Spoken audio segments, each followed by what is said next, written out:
What's up, everybody? This Thursday, the Iceman here, and stated on the Iceman Wrestling Extreme Facebook page, I had talked about I was going to do my table, ladders, chairs, and stairs prediction for this coming Sunday, presented by the WWE.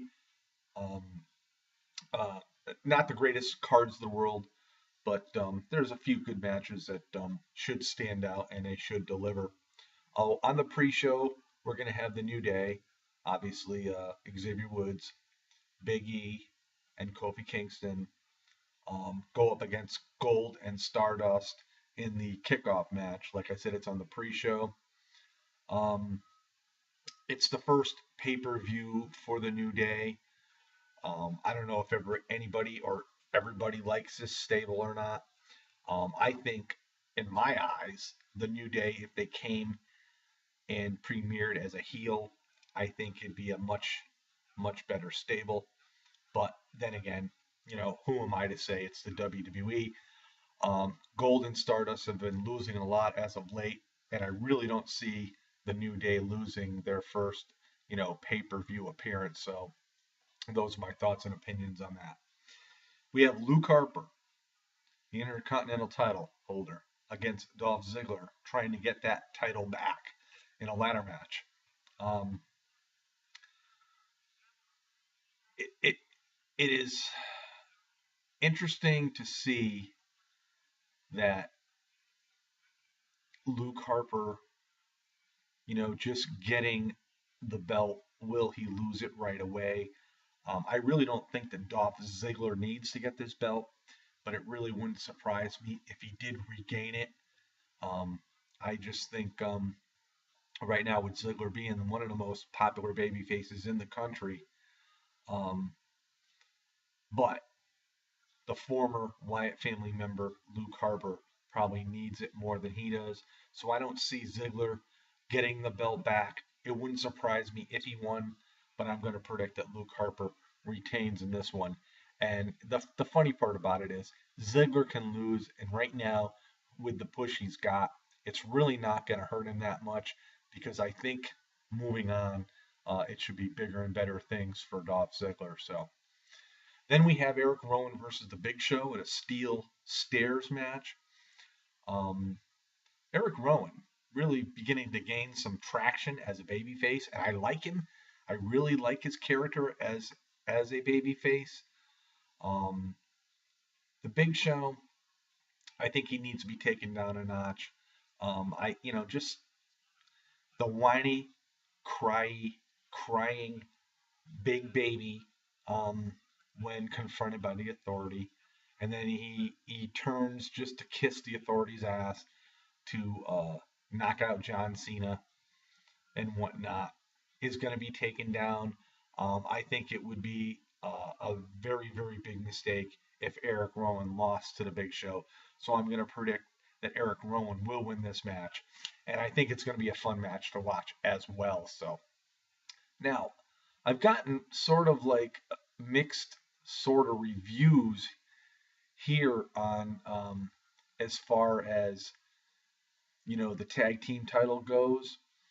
I've been trying to you know decide really pretty much between the Usos and the Miz and Damian Sandow and what I really would think would be the outcome of this match. Um, Now, I've been thinking that the Usos are going to regain that title back um, after winning the tag team uh, title holders of the year at the Slammies. But I don't know. I think possibly I could be wrong. I think because Miz now has become so popular that it's really unlikely the Usos will regain their championship this soon. I think a win for The Miz will allow him to continue his feud with Jimmy Uso, which does surround Naomi. And I think somewhere down the road, possibly at the Royal Rumble, maybe Miz and Sandow involved in the Rumble. Maybe one like Sandow throws out the Miz and eliminates Miz, which will cause friction and possibly a breakup and a feud between the two of them. So I'm going to go with Miz and Damian Sandow to retain on this one. Ryback versus Kane in a chairs match. Well, it's a match, be honest with you, I don't even know why Kane is involved, really, at TLC, although he's been a big, integral part of the roster as of late as far as TV goes. He's helped filling the void of Roman Reigns, Daniel Bryan, the walkout of CM Punk, the loss of Alberto Del Rio, just a number of things. So, and Ryback is really being pushed as hard as anyone right now in the WWE. And I think in this match here, this is one match that I think is just totally, everybody knows who's going to win this.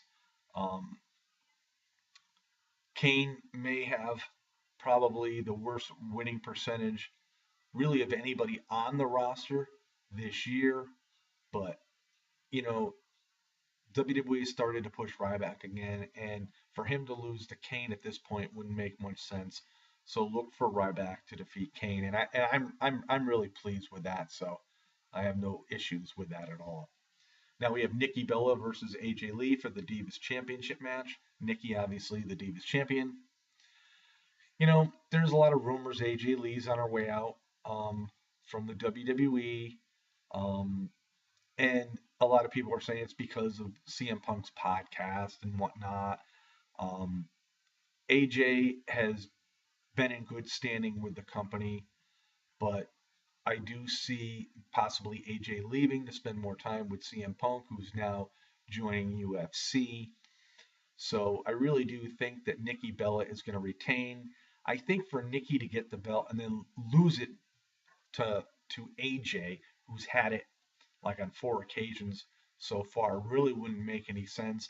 And also, I think with Nikki holding on to the belt, this would allow Nikki and Brie to have a feud with the title on the line, possibly either at the Rumble or going into WrestleMania, and probably WrestleMania is my thought. So look for Nikki to retain. Now, Rusev versus Jack Swagger for the United States title. Rusev the champion. Now, Rusev's already taken down Jack Swagger on multiple occasions. I don't know if the WWE is ready to have the brute Bulgarian tap out or submit just yet on a pay-per-view. All signs lead to Swagger having the upper hand right now because, of his manager, Zeb Coulter, getting, taken out. I think that was just to make Jack Swagger look strong, to make people get interested in this match. I would like to see Swagger win, but I honestly think that Rusev's going to retain. And I think Rusev ain't going to lose this title until WrestleMania. Now, who his opponent will be then remains to be seen. There's rumors The Rock. There's rumors John Cena. So we'll just have to wait and see. So go with Rusev on this one, guys. All right, here's probably going to be one of the matches that are going to headline the night. Dean Ambrose versus Bray Wyatt in a tables, ladders, and chairs match. Now, Bray hasn't won a pay-per-view match since SummerSlam. He sort of needs to win if the WWE really wants to continue to build him as a strong heel. Ambrose just recently beat up Bray at the Survivor Series. It was a disqualification. They may have a final match at the Royal Rumble. Ambrose doesn't get the win very often on major events, but everybody is very, very high on Ambrose. Everybody knows that Ambrose is fun to watch. He delivers in every match that he's in. I'm surprised he's not being pushed more heavily than what he is now. But I think he carries his own weight in the WWE, and I think he's one of the best superstars that the WWE has today. So I'm going to look for Bray Wyatt to come out on top of this match because I do think they'll end the feud at the Royal Rumble. So look for Bray Wyatt, guys. And that leads us to John Cena versus Seth Rollins in a tables match. Now, a loss for John Cena means he'll no longer be the number one contender for the WWE World Heavyweight Championship. Rollins, really, I mean, I put a lot of thought in this. I don't think Rollins likely to win because I think Cena is going to be the guy to face Lesnar at the Royal Rumble.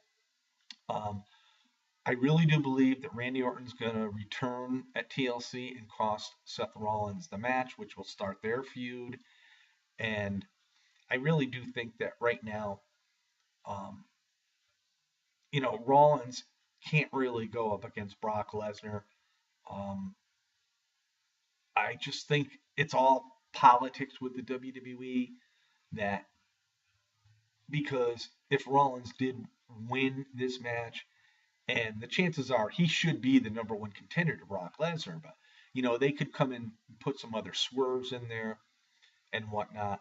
There's so many different scenarios that really could happen. Maybe Cena and Rollins both go through the table at the same time, courtesy of Randy Orton, or maybe even courtesy of Brock Lesnar. Brock Lesnar showing a statement, and then possibly a triple threat match. Um, we just have to wait and see there. I don't see Rollins really coming out as the winner. A lot of people probably be very unhappy if John wins, but these really were the initial plans by the WWE. And unfortunately, it's the third pay-per-view in a row without the WWE World Heavyweight Championship on the line, which I think is preposterous in my eyes, but that's me. I mean, maybe a lot of other people think it's okay. I personally don't. So, anyhow, those are my TLC and Stairs pay-per-view predictions for this coming Sunday. You guys enjoy the pay-per-view. We have NXT TakeOver tonight. We have SmackDown tomorrow night. And before you know it, the New Year's here, and we're going to have a lot of wrestling to watch, guys. So, peace out, everybody. Enjoy your day, and we'll see you all next time. This is the one and only Iceman.